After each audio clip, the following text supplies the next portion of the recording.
Okay, recording in progress. Hi, Veerle. Thank you for coming to STEM Talk, episode 2 for season 2. Really appreciate it. I know you're extremely busy. You are managing director of a data analytics firm based in it's a British England-based company, Yeah, it's based in London, correct? London, Yeah. and right now you're in Amsterdam, so right? Yeah, near Amsterdam. Yeah, You're in the new in Netherlands. Amsterdam. Okay, Yeah. so why don't you go ahead and introduce yourself, who you are, and everything to the audience? Yeah, so thanks for inviting me here. Happy to be here and talk a bit more about what we're doing. So I'm Veerle. I live in the Netherlands. I'm a data scientist. I studied data science at the university. I am now managing director and head of data science at Analytic Health. She already said a data company based in London, UK. And what we do is we gather healthcare data and we analyze the data in order to accelerate innovation in healthcare. And I don't do that alone. I do that with my business partner, Greg Mills, and our head of operations, Jana. And what we basically try to do is to gather data from all kinds of sources related to healthcare in order to help people make informed data decisions.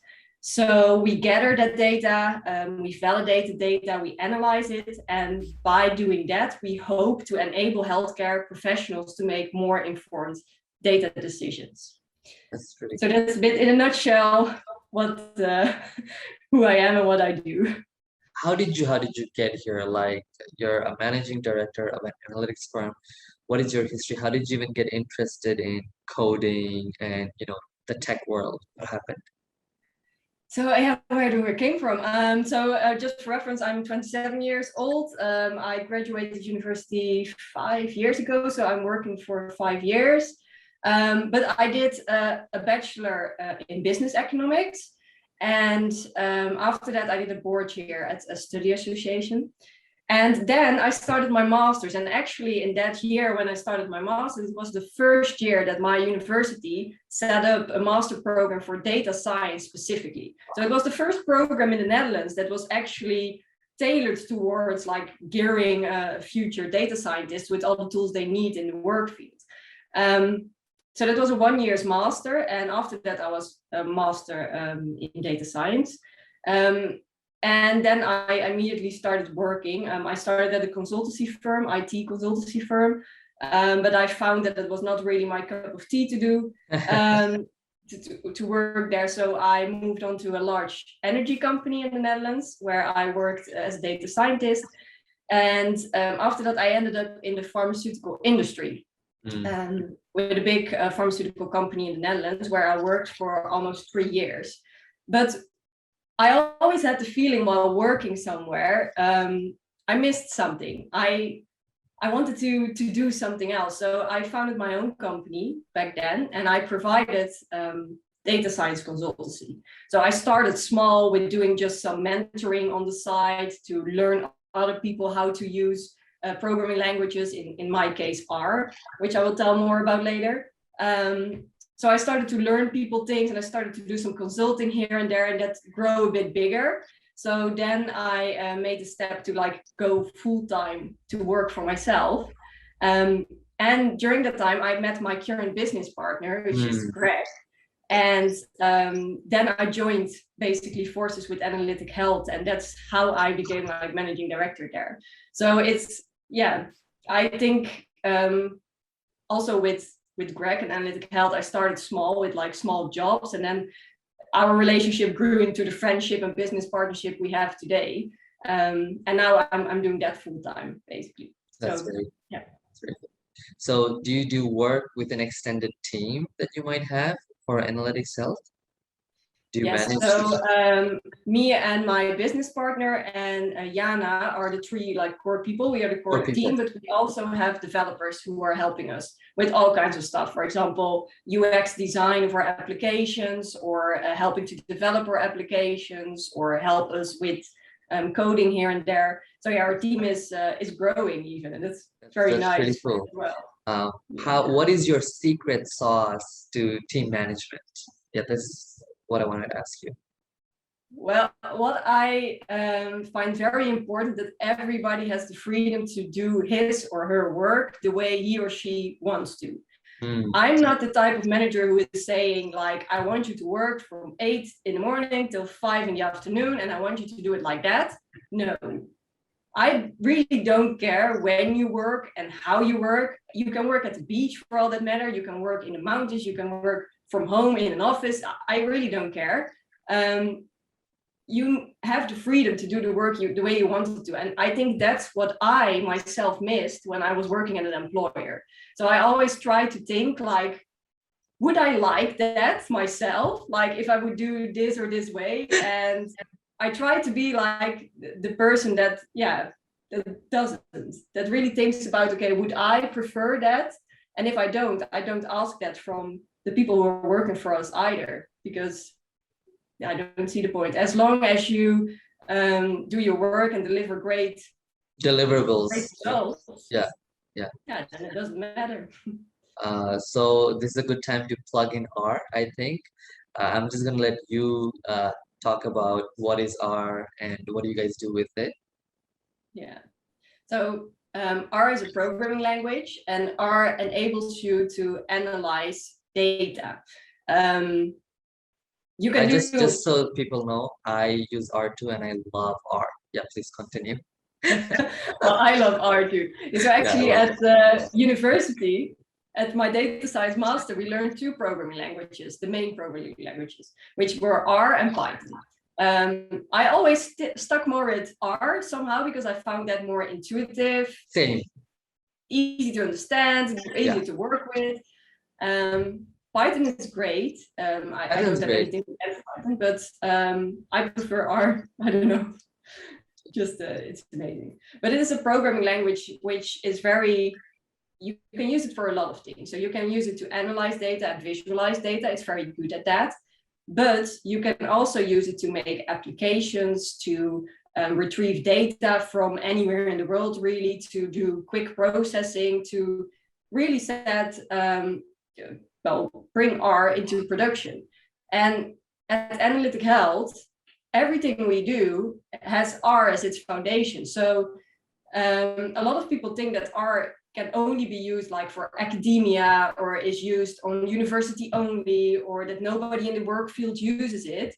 That is not true. So you can use R in production, and you can actually use R to run a business. So what is production?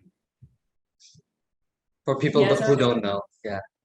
Yeah, so production is, I would say I have a very broad definition of production, because what a lot of people normally think is that you say production, it's like, ooh, only big companies do that.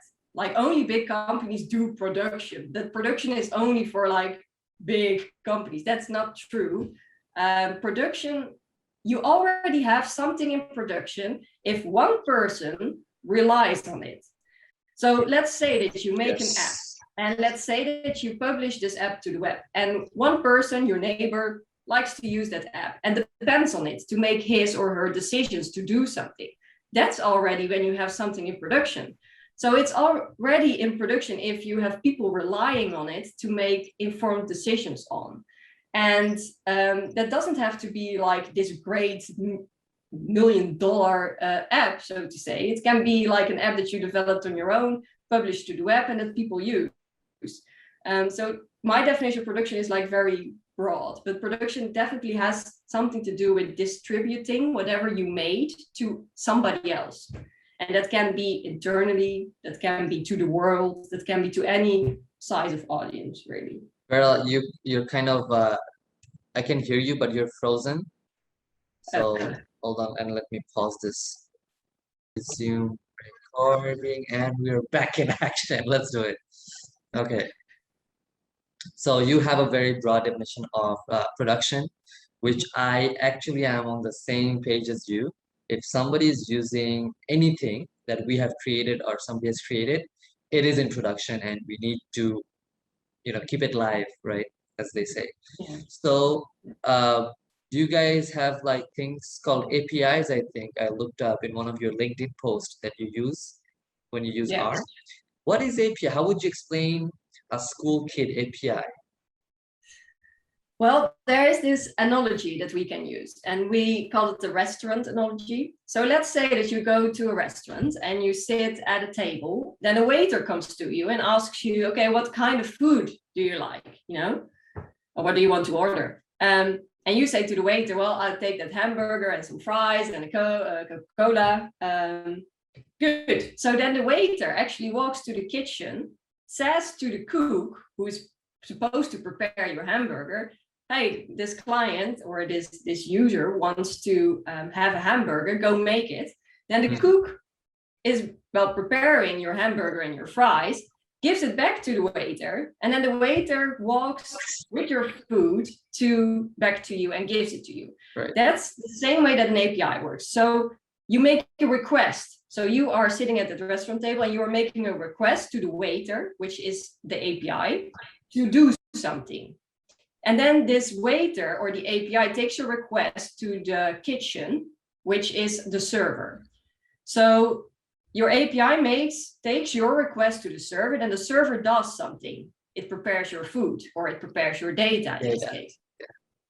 And then the waiter, the API, well, grabs actually the processed data, the response, it grabs it from the kitchen and brings it back to you. So that is what an API does. An API does take a request, then it brings that request to the server. That server does something with that request. It processes data, it fetches data, it does something, and then it sends a response back to you. And that response you receive, and then you have your data there. And that's also what we do with our APIs. We have a very big data API, which is providing access to UK healthcare data sources. And it helps people to make requests like, okay, give me the prescribing data for this type of active ingredient. And then our API fetches it from our data warehouses and gives it back to the people so that they can use it, for example, for their own analysis or to have in their own apps or in their own databases. So that's in very simple terms what an API is. And an API is used everywhere. You don't see it, but if you go like on every website, if you go to Google search, even all APIs are being used to actually, well, process what you are trying to ask from such a website. I mean, a lot of shopping websites even work with APIs to fetch like product specific data. Yeah, so it's a very common thing, which sounds like difficult to understand, but it's actually pretty easy. Yeah. No, some of the salaries that I looked up for API engineers were very high. That means, it's being used all over the tech industry and is very like wanted right now, the skill set, even more so with all the data, streams that are coming in from everywhere. So a very, very interesting space to be right now. So another question, and this is, for the younger generation. What advice do you have for them to find their career? Like, it doesn't have to be STEM, even though we are cool people from STEM, it doesn't have to be STEM, but just like a general advice. Well, I think that if I look at all right, it's better. Yeah, we're back. Okay, go ahead. So the advice that I would have for young people looking back at my own career path would be to do what you like. So often from society, you're being told like you should go into data because that's where it's happening right now, or you should go into medicine because there you can earn money. But when it comes to it, you need to do your job later on 40 hours or more per week. So you can better choose something that you like and be passionate about instead of do something that others want you to do. Exactly. Because also the learning curve, like is so much easier if you like it. So you're stuck.